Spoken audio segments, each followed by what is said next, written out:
इस वीडियो में हम बात करेंगे कि सर्च इंजन किस तरह के हैं, कितने टाइप्स के हैं और वो कैसे कैसे यूज़ होते हैं। बहुत सारे सर्च इंजन आप देखते रहते हैं अपनी डेली लाइफ में, बहुत सारे सर्च इंजन आप देख चुके हैं जो अब आप नहीं देखते हैं। तो हम मज़ीद डिटेल में जाएंगे कि कितनी टाइप्स की कैटेगरीज होती हैं सर्च इंजन्स की और उसमें वो क्या क्या रोल प्ले करते हैं। सो सर्च इंजन जैसे हम पहले जिक्र कर चुके हैं कि SEO सर्च इंजन ऑप्टिमाइजेशन में तीन चीज़ें बड़ी अहम हैं। सर्च जिस पे हमारी बात हो चुकी है, सर्च इंजन जिस पे हम अभी बात करेंगे, एंड देन ऑप्टिमाइजेशन जिस पे बाकी पूरा हम डिस्कशन करते रहेंगे। लेकिन सर्च इंजन्स क्या होते हैं, वो किस तरह के होते हैं, उसमें हम मज़ीद डिस्कस करेंगे कि फॉर एग्ज़ाम्पल आपने अगर कोई मैप्स पे सर्च करना है तो आप गूगल मैप्स पे जाके सर्च करते हैं, वो एक डिफरेंट तरह का सर्च इंजन है। अगर आपने वीडियो सर्च करनी है तो आप यूट्यूब पे जाके सर्च करते हैं। अगर आपने कोई और इंफॉर्मेशन सर्च करनी है तो उसका एक डिफरेंट सर्च इंजन है। वक्त के साथ साथ जिस जिस तरह से इंफॉर्मेशन बढ़ती जा रही है उसकी कैटेगरीज भी बढ़ती जा रही हैं, डिफरेंट कैटेगरीज के डिफरेंट सर्च इंजन भी बढ़ते जा रहे हैं। और ये सब चीज़ें इंसान की बेहतरी के लिए, इंसान को आसानी पहुंचाने के लिए ये सारी चीज़ें टेक्नोलॉजी हमें सहूलत प्रोवाइड करने के लिए मज़ीद ईजादात करती जा रही है। जिस तरह कि आप देख सकते हैं कि इस वक्त तकरीबन ये कुछ मेन टॉपिक्स लिखे हुए हैं जिसमें काफ़ी सारी टाइप्स हैं सर्च इंजन की। For example general search engine है जिसमें गूगल या बिंग या ऐसे दूसरे जो जनरल सर्च इंजन जो सब कुछ सर्च करते हैं वो मौजूद हैं। बट फिर बहुत सारे सर्च इंजन हैं जो सिर्फ वीडियो सर्च करते हैं, जैसे कि यूट्यूब एक बड़ा सर्च इंजन है, उसमें सिर्फ वीडियोज़ आप सर्च कर सकते हैं। इमेज सर्च के लिए आप गूगल इमेजेस पे जाते हो, आप गूगल इमेजेस पे देखते हैं कि क्या क्या इमेजेस आपको चाहिए तो आप गूगल इमेजेस पे सर्च कर लेते हैं। बुक सर्च के लिए गूगल ने एक डिफरेंट बुक सर्च बनाई है, लेकिन उसके अलावा भी बहुत सारे सर्च इंजन हैं जो सिर्फ बुक्स या बुक्स के टाइटल्स या उसके मैन्यूस्क्रिप्ट्स, उसमें इंफॉर्मेशन या रिसर्च के लिए जो लोग सर्च करते हैं वो बुक सर्च इंजन यूज़ करते हैं। इसी तरह से ऑडियो सर्च इंजन हैं, फिर लोकेशन सर्च इंजन जैसे गूगल मैप्स की बात हुई अभी। डॉक्यूमेंट सर्च इंजन बहुत सारे हैं। फॉर एग्जांपल कि आप स्लाइड शेयर की बात करें तो उसमें सिर्फ पावर पॉइंट स्लाइड या दूसरी स्लाइड्स या PDF डॉक्यूमेंट्स अवेलेबल हैं। इसके अलावा भी बहुत सारी वेबसाइट्स हैं जो डॉक्यूमेंट सिर्फ इंडेक्स करती हैं, और आप अगर सिर्फ डॉक्यूमेंट सर्च करने हैं तो आप सिर्फ डॉक्यूमेंट सर्च करने के लिए डॉक्यूमेंट सर्च इंजन पे जा सकते हैं। इसी तरह से जॉब्स के सर्च इंजन हैं जहाँ पर आपको सिर्फ जॉब्स मिलती हैं, वहाँ लोग जॉब्स पोस्ट करते हैं, आप जॉब्स सर्च करते हैं। उसके अलावा अगर आप ब्लॉग्स देखें, Q&A सर्च देखें, Q&A बेसिकली क्वेश्चन और आंसर्स, जो आज के दौर में एक नई तरह की एक इन्फॉर्मेशन प्रोड्यूस हो रही है कि लोग क्वेश्चन आंसर्स लिखते हैं। इस पर हम मज़ीद अभी बात करेंगे। फिर पेटेंट्स हैं, लीगल सर्च के लिए लोग पेटेंट सर्च करते हैं, लीगल लॉ सूट सर्च करते हैं। लोगों की सर्च की itself एक बहुत सारे प्लेटफॉर्म्स आ गए हैं जिसमें कंपनी है, फॉर एग्जांपल किसी कंपनी को यूज़ करना है, आपने किसी कंपनी को ढूंढना है, उस कंपनी के CEO को ढूंढना है, तो आज के दौर में ऐसे सर्च इंजन मौजूद हैं जो उन सर्चेस को हेल्प आउट करते हैं। इसी तरह से बिज़नेस डायरेक्टरीज़ हैं, बिज़नेस जो आपकी फॉर एग्जांपल जिस तरह टेलीफोन की होती थी पहले, वो डायरेक्टरी आपको मिलती थी। अब डिजिटल पे भी उस तरह की डायरेक्टरीज मौजूद हैं जहाँ पर आप जाके सिर्फ और सिर्फ बिज़नेस की इंफॉर्मेशन या बिज़नेस की कैटेगरीज या मुख्तलिफ तरह के बिजनेसेस को सर्च कर सकते हैं। और इसका मतलब ये नहीं है कि ये सारे सर्च इंजन सिर्फ एक टिपिकल सर्च इंजन के तहत ही काम करते हैं। इनके डिफरेंट विंग्स भी हो सकते हैं, इनकी डिफरेंट शाखें हो सकती हैं। फॉर एग्जांपल गूगल में अगर आप सर्च करें तो वो इमेज भी सर्च करता है, लेकिन जनरल सर्च में जॉब्स, वीडियोज़, ऑडियो से सब चीज़ें गूगल के अंदर भी सर्च हो सकती हैं। लेकिन बहुत सारे जनरल सर्च इंजन्स के साथ बहुत सारे स्पेसिफिक सर्च इंजन्स भी हैं। तो हमें ये अंडरस्टैंड करना होता है कि हम जब सर्च की बात कर रहे हैं तो हम किस तरह की सर्च की बात कर रहे हैं, हम किस इंजन की बात कर रहे हैं, क्योंकि हर इंजन के अपने पैरामीटर्स हो सकते हैं, हर इंजन की अपनी डिफरेंट क्वालिफिकेशंस हो सकती हैं वेबसाइट को इंडेक्स करने के लिए, कंटेंट को अपलोड करने, इंडेक्स करने के लिए।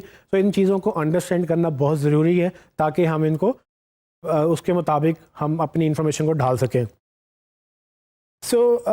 इन सब सर्च इंजन्स की जब हम बात करें तो सबसे इम्पोर्टेंट सर्च इंजन जो दुनिया भर में माना जाता है वो अभी तक गूगल है। गूगल काफ़ी अरसे से काफ़ी पॉपुलर है। इसके गूगल की जो फोकियत है वो बाकी सर्च इंजन्स पे बहुत ज़्यादा है, क्योंकि गूगल इट्सेल्फ बहुत सारी प्रोडक्ट्स को मर्ज करके उसकी इंफॉर्मेशन कलेक्ट करता है, जिसमें मैप्स जैसे मैंने जिक्र किया, यूट्यूब गूगल का है, उसमें डिफरेंट इमेजेस गूगल सर्च करता है। तो गूगल की नो डाउट बहुत सारी रीजंस हैं नंबर वन होने की, और दुनिया भर में ये नंबर वन कहलाया जाता है। सो आज गूगल की जो सर्चेज़ हैं लेटेस्ट स्टैट के मुताबिक वो 100 बिलियन मंथली सर्चेज़ हैं। 100 बिलियन सर्चेज़ का मतलब ये है कि there are 100 billion opportunities to rank for your content. So Google में काफ़ी ज़्यादा सर्चेज़ हैं और ये बहुत बड़ा सर्च इंजन है, बहुत बड़ा सर्च वॉल्यूम है। लेकिन इसका मतलब ये नहीं कि गूगल ही वाहिद सर्च इंजन है।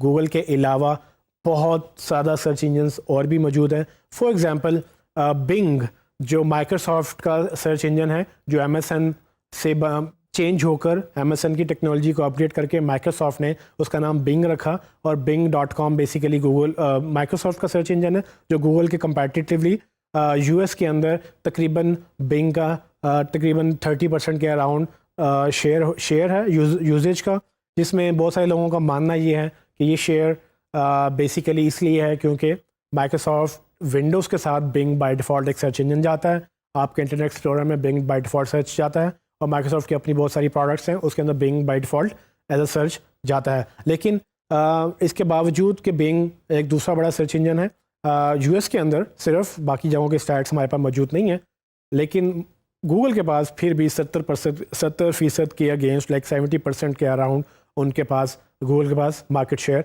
है। लेकिन अगर आप सर्च वॉल्यूम की बात करें तो बिंग से बड़ा सर्च इंजन यूट्यूब है। तो यूट्यूब को हम नॉर्मली सर्च इंजन नहीं समझते। यूट्यूब को लोग समझते हैं कि ये एक वीडियो की वेबसाइट है, लेकिन YouTube itself search engine category में दूसरे नंबर पे फॉल करता है based on it's number of searches.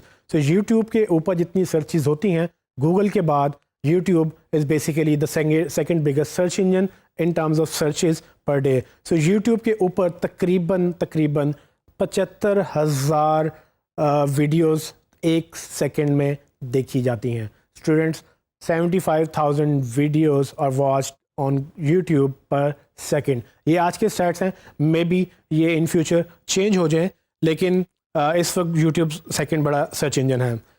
एक और कैटेगरी है हमारे पास इंफॉर्मेशन की, जिसमें लोग सवाल पूछना चाहते हैं बहुत सारे, और वो सवालों के जवाब भी ढूंढना चाहते हैं। सो आपके पास अक्सर ऐसे सवाल होते हैं जिनके जवाब आपको नहीं पता, लेकिन आपको ये भी नहीं पता कि वो जाके कहाँ से बात करें, किससे पूछें। तो आप क्या करते हैं, एक और वेबसाइट है कोरा के नाम से। कोरा क्या करती है, कोरा में आप जाते हैं, इसमें सिर्फ सवाल और जवाब है। सब जिसको कुछ पता नहीं है वो जाके एक सवाल लिखता है, और बाकी कम्युनिटी जिनको वो पता है वो उसको जवाब देती है। इस सवाल जवाब की वेबसाइट के तहत वो एक बहुत बड़ा मीडियम बन चुका है, और ज़रूरी नहीं कि आपने जो सवाल सोचा है वो पहले आपको ही समझ आया। उस आपसे पहले हो सकता है कि 10, 15, 20 या कितने हज़ार लोगों ने वो सवाल पूछा होगा, सोचा होगा। उन्होंने जब कोरा पे लिख लिया तो आप गूगल में इसको सर्च भी कर सकते हैं, लेकिन कोरा के अंदर भी जाके अगर आप अपने सवाल लिख दें तो आपको रिजल्ट्स में पता चल जाता है कि आप जैसे सवालात, आपके सवाल जैसे सवालात या उससे मिलते जुलते सवाल कितने लोगों ने पहले पूछे और उनके जवाब में लोगों ने क्या इन्फॉर्मेशन दी। सो इसी के तहत अगर हम बात करें तो रीजनल सर्च इंजन बहुत इंपॉर्टेंट हैं। फॉर एग्जांपल चाइना में गूगल चूँकि दुनिया में नंबर 1 है, लेकिन चाइना में नहीं है। चाइना में लोग पसंद करते हैं बेदू। बेदू चाइनीज़ सर्च इंजन है जो कि सिर्फ चाइना में चलता है। मोस्ट ऑफ द टाइम्स चलता हर जगह पे है, लेकिन चाइना में बहुत ज़्यादा पॉपुलर है। सो बेदू एक लोकल सर्च इंजन है। इसके साथ अगर हम नेक्स्ट एक और सर्च इंजन है जिसका नाम इंटरनेट आर्काइव है। ये क्या करते हैं, ये वेबसाइट है जिसमें दुनिया भर की इंफॉर्मेशन की वो कोशिश कर रहे हैं कि आर्काइव बनाएं। आर्काइव का मतलब एक लाइब्रेरी की तरह एक कैटलॉग मेंटेन कर रहे हैं। तो फॉर एग्जांपल आपकी एक वेबसाइट आज एक एग्जिस्ट करती है, लेकिन अगर वो डिलीट हो गई है और अब वो एग्जिस्ट नहीं करती है, आपको इंटरनेट आर्काइव में अगर वो स्नैपशॉट उन्होंने लिया हुआ है उस वेबसाइट का, तो आप जाके सर्च कर सकते हैं। आपको सिर्फ जाके ये करना है कि आप वो इंटरनेट आर्काइव पे जाएंगे, अपनी वेबसाइट लिखेंगे, वो वेबसाइट सर्च करेंगे और वो आपको कैलेंडर दिखा देगा कि उसने वो वेबसाइट कितनी कितनी दफ़ा और किस किस दिन उसने इंडेक्स की थी। आप किसी भी स्नैपशॉट में फॉर एग्जांपल आपने पिछले साल में दिसंबर या उससे नवंबर, मतलब जितना आपने पीछे जाना है, जब उन्होंने फर्स्ट टाइम उसको देखा और जब उन्होंने लास्ट टाइम देखा, वो आपको सारी वो डिटेल्स बताते हैं। और आप किसी भी दिन किसी भी मौके पर वो ओपन करके वो उस वक्त वो वेबसाइट कैसी लगती थी वो आप देख सकते हैं। मे बी आप बहुत सारी वेबसाइट जो अपडेट हो गई हैं उनका पुराना वर्जन देखना चाहते हैं कि वो कैसी दिखती थी, या वो डिलीट हो गई हैं, आप उनको देखना चाहते हैं वो कैसा था। आप इंटरनेट आर्काइव सर्च इंजन पे जाकर सिर्फ वो इन्फॉर्मेशन सर्च कर सकते हैं। सो इसके अलावा एक और सर्च इंजन है डक डक गो के नाम से। ये search engine basically privacy focus search engine है। बाकी सर्च इंजन क्या करते हैं, आपकी हैबिट्स ट्रैक करते हैं। उन्होंने पैसे बनाने हैं तो वो आपकी हैबिट्स ट्रैक करके आपको रेलिवेंट एड्स दिखाते हैं। डक डक गो ये कहते हैं कि हमने प्राइवेसी आपकी कॉम्प्रोमाइज़ नहीं करनी। वो ये करते हैं कि वो आपको प्राइवेसी फर्स्ट ऑप्शन देते हैं कि आप कुछ भी करें, आपकी इन्फॉर्मेशन सिर्फ आप ही जान सकते हैं। सो ये एक ओवरव्यू था कि कितने सर्च इंजन किस किस तरह से अवेलेबल हैं। लेकिन हम जो फोकस करते हैं वो हम सिर्फ गूगल के ऊपर फोकस करते हैं। क्यों? क्योंकि एसईओ जब हम बात करते हैं, जब क्लाइंट हमसे बात करते हैं, तो SEO is mostly drive towards Google. लोग ज़्यादातर गूगल स्पेसिफिक एसईओ मांगते हैं। एसईओ हर सर्च इंजन पे हो सकती है। सर्च इंजन ऑप्टिमाइजेशन का मतलब सर्च इंजन के मुताबिक अपनी वेबसाइट या अपनी चीज़ों को ऑप्टिमाइज़ करना है। वो किसी भी तरह से किसी भी सर्च इंजन पे हो सकती है। लेकिन सिर्फ हम जो मेनली काम करते हैं वो गूगल के अराउंड करते हैं। लेकिन अगर आप सिर्फ गूगल के लिए एसईओ कर लें तो बाकी भी एसईओ हो सकती है।